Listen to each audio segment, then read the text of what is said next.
Africa is often called the cradle of civilization, and for good reason. Long before European colonization, the continent was home to some of the most powerful, wealthy, and advanced kingdoms in history.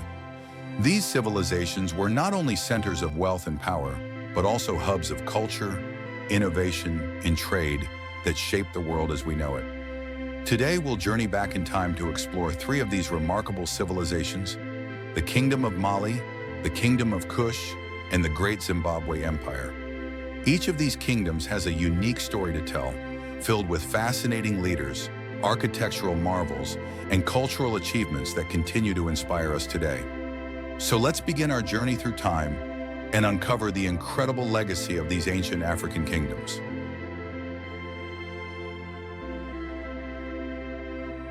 Let's start with the Kingdom of Mali, one of the most famous empires in African history.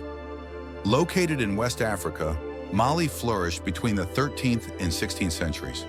At its peak, it was one of the largest and wealthiest empires in the world, stretching from the Atlantic coast to the heart of the Sahara Desert. The story of Mali begins with Sundiata Keita, the legendary founder of the empire. Sundiata, also known as the Lion King, was a warrior and a visionary leader.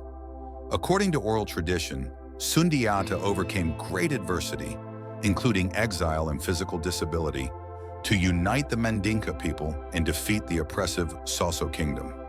His victory at the Battle of Kirina in 1235 marked the beginning of the Mali Empire. Sundiata established a strong, centralized government and promoted agriculture, particularly the cultivation of crops like sorghum and rice.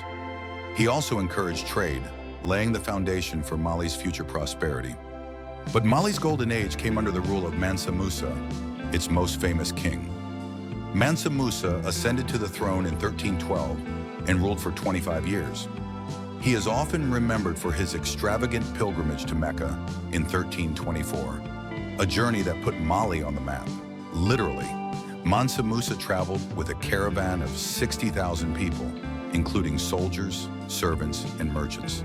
They carried vast amounts of gold, which Mansa Musa distributed generously along the way. His generosity was so immense that it caused inflation in the economies of the regions he passed through. In Cairo, for example, the value of gold dropped significantly and took years to recover. But Mansa Musa's legacy goes beyond his wealth. He was a devout Muslim and a patron of learning and culture. Under his rule, Timbuktu became a center of scholarship and trade. Mansa Musa commissioned the construction of the famous Djinguereber Mosque and attracted scholars, poets, and architects from across the Islamic world. Timbuktu's libraries house thousands of manuscripts on topics ranging from astronomy and mathematics to law and medicine. These manuscripts are a testament to the intellectual achievements of the Mali Empire and its role as a beacon of knowledge in the medieval world. The Kingdom of Mali reminds us of Africa's rich history of innovation, leadership, and global influence. It was a civilization that not only accumulated wealth, but also invested in education, culture, and the arts. Next, we travel to Northeast Africa, to the ancient Kingdom of Kush. Located in what is now Sudan, Kush was a powerful civilization that thrived for over 1,000 years, from around 1070 BCE to 350 CE. Kush was a neighbor and rival of ancient Egypt, and the two civilizations shared a complex relationship. At times, they were trading partners, exchanging goods like gold, ivory, and ebony. At other times, they were fierce rivals, competing for control of the Nile River and its fertile lands. One of the most remarkable periods in Kushite history was the 25th dynasty, when Kushite kings ruled over Egypt. These kings, often called the Black Pharaohs, left a lasting legacy. They restored traditional Egyptian culture and religion, which had declined during previous periods of foreign rule. The most famous of these pharaohs was Taharqa, who ruled during the 7th century BCE. Taharqa was a skilled military leader and a great builder. He constructed temples and monuments throughout Egypt and Kush, including the temple at Jebel Barkal, which was considered a sacred site by both Egyptians and Kushites. But Kush's influence extended beyond Egypt. The Kushites were masterful engineers and skilled in ironworking. Their capital, Meroe, became a major center for iron production. The city was home to numerous furnaces where iron ore was smelted and forged into tools, weapons, and other goods. This technological advantage fueled Kush's military power and trade networks.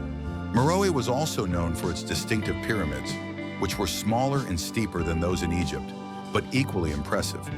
These pyramids served as tombs for Kushite kings and queens, and their intricate designs reflect the kingdom's artistic and cultural achievements. Kush's culture was deeply influenced by Egypt, but it also developed its own unique identity. The Kushites worshipped their own gods, such as Apetamak, the lion-headed warrior god. They also developed a written script called Meroitic, which remains only partially deciphered today. One of the most fascinating aspects of Kushite society was its tradition of female leadership. Queens, known as Candaces, often ruled Kush. These powerful women were not just figureheads, but active rulers who led armies, negotiated treaties, and oversaw the kingdom's administration.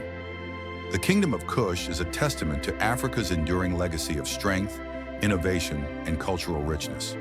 It was a civilization that not only rivaled Egypt, but also carved out its own unique place in history.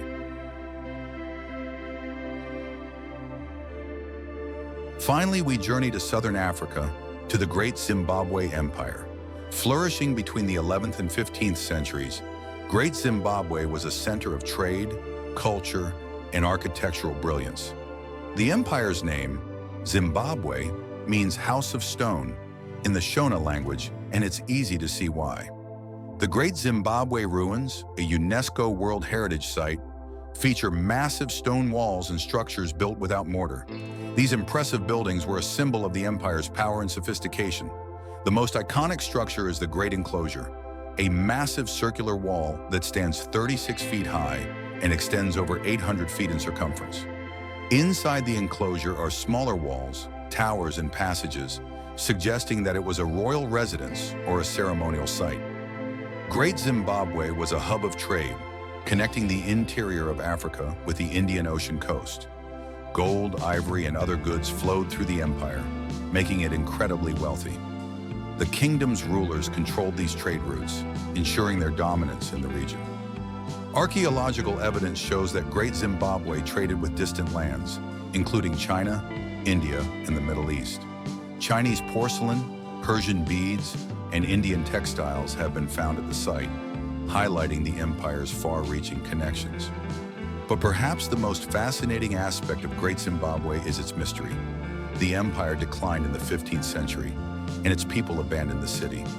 While we don't know exactly why, theories range from environmental changes, such as drought, to shifts in trade routes that reduced the empire's wealth and influence. Despite its decline, Great Zimbabwe left a lasting legacy. The stone ruins are a testament to the architectural ingenuity of the Shona people, and the empire's history continues to inspire pride and curiosity. Great Zimbabwe reminds us of Africa's rich history of innovation, economic prowess, and cultural achievement. It was a civilization that not only thrived, but also left behind a legacy that continues to captivate us today. The kingdoms of Mali, Kush, and Great Zimbabwe are just a few examples of Africa's incredible contributions to world history. These civilizations were centers of wealth, power, and culture, challenging outdated stereotypes about Africa's past. From Mansa Musa's legendary pilgrimage to the towering pyramids of Kush and the stone walls of Great Zimbabwe, these kingdoms remind us of Africa's enduring legacy of innovation, leadership, and resilience. As we reflect on these ancient kingdoms, let's remember that Africa's history is vast, diverse, and deeply interconnected with the rest of the world. By exploring these stories, we gain a deeper appreciation for the continent's role in shaping our shared human history. Thank you for joining me on this journey through time. Let's continue to celebrate and learn from the rich heritage of Africa, a heritage that continues to inspire and inform us today.